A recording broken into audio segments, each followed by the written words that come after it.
thank you so much for doing this interview, but more importantly, this amazing short film that I had the honor of seeing as we speak last night. I actually had to watch this three times because it was so amazing, so heartfelt, so many different messages that were being said and done, and the eyes, told the story. There's so many things with this. I was completely blown away. So I got to say, congratulations on what we're going to talk about. Absolutely amazing. But before we do that, because people are probably going, what is he talking about? I have to ask you, though, how does it feel being part of the Toronto International Film Festival this year that I consider very special because of everything we've been going through with COVID, because not everybody can get a film in one of the world's biggest film festivals, especially during this time. You're in. Congrats. Thank you. No, it's amazing to be there. I had another film in 2016. Animation takes a long time, and I'm really happy to be premiering the film.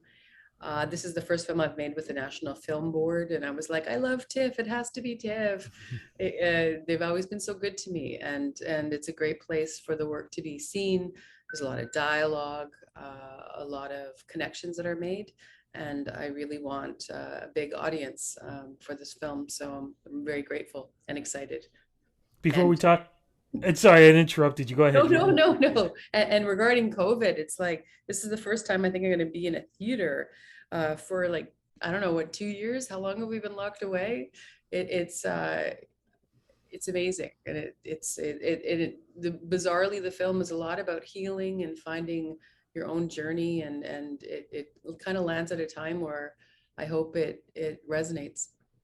This was the perfect time, I think, for this to be seen. Of course, it's part of the shortcuts, so folks can look up to see exactly when this is going to be shown because it's part of a great lineup. Before we get into the film itself, as a filmmaker, what is it about films that you love about it, making films and being part of this? My background is in visual art, so I think it took me a while to understand how powerful films are.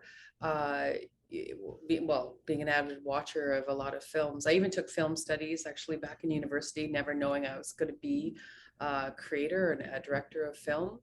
Um, I think the power of film is that you're not being told issues, you're experiencing them, and especially as an indigenous animator, being told a lot of false narratives about who we are.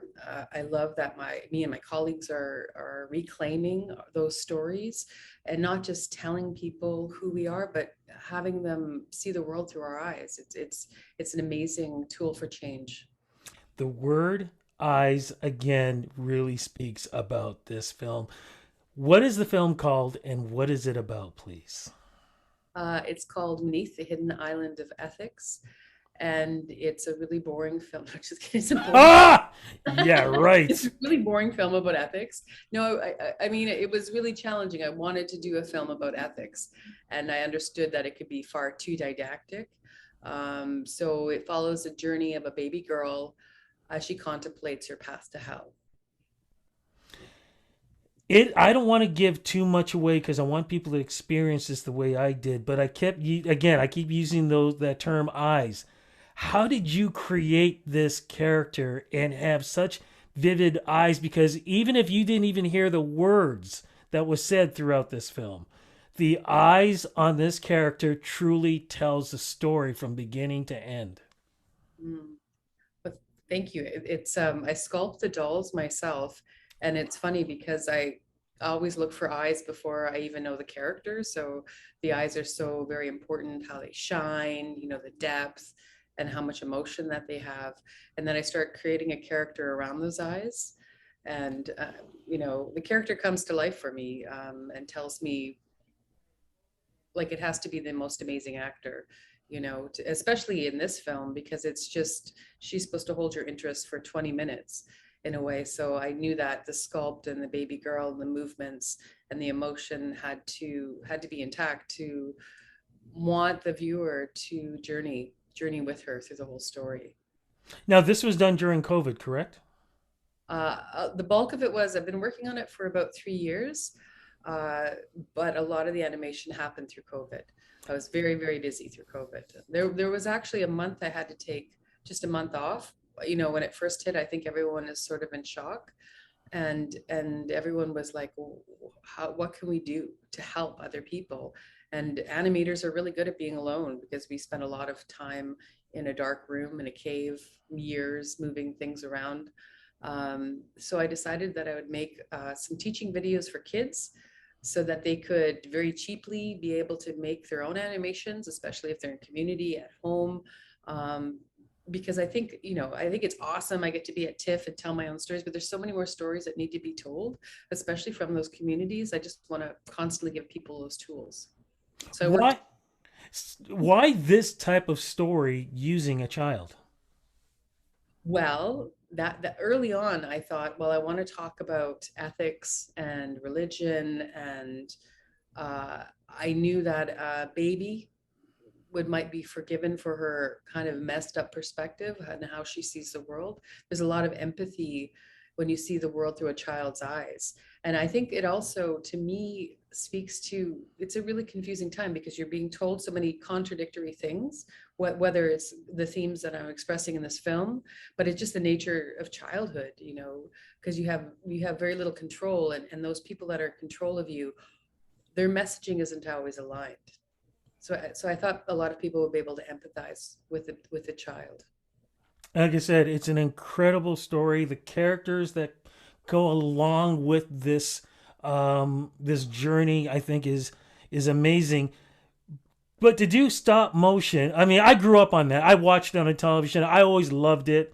How difficult is it to do? I've never really had a chance to speak to somebody about it. What is it like to do this, to get everything? Because, of course, we watch it, it's like that, but it's not like that for you when it comes to creating it.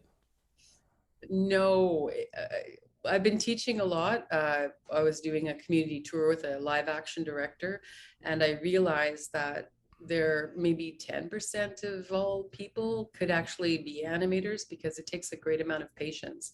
It's really a craft that the world has to slow down for you. It can be maddening for some, but I like that there are options in telling your story, because I would be a dreadful action director, and in this way I can do art that moves and it can be seen by audiences. It's yeah, it takes a lot of time, patience, and endurance for sure. Well, you know what? It definitely shows that when you have that patience, what you can create, because what you've created is spectacular. What do you hope people will get from this film once they see it? Um, I love that. I mean, for the people that have been watching the film, I think the film raises a lot of questions, and I never make films that give you like how to, like a clear direction of what you have to do. I hope it creates dialogue, much needed dialogue that I think we need, um, about our issues here in Canada, trying to create equity and different spaces. I find it all really fascinating. So I hope people talk. One last question. Is there a chance of a part two to this? Because the way the world is, I can see this character continuing in other things, whether we go forward or maybe things that we hadn't had a chance to see in the past leading into this. Well, that's amazing. I hadn't really thought about it part two, but actually, it's a really dark, creepy world. But it's a world that I had a lot of love in. Like it sounds really strange, but there was so much love in putting this film together, and animating it, and just being with that one character. I don't know if you see the body of work that I do. I think that I always kind of riff off the same themes, and the same characters sort of keep appearing. So no doubt there'll be a part two in some, but I'll call it something different. Cannot wait for it. Thank you so much for this interview. Congratulations, and once again being part of the Toronto International Film Festival. I know people are going to love seeing this. Congrats on this great art that you're presenting on the screen. Thank you. Thank you for your kind words. Maybe you choked me up a little bit. That's amazing. Thank you.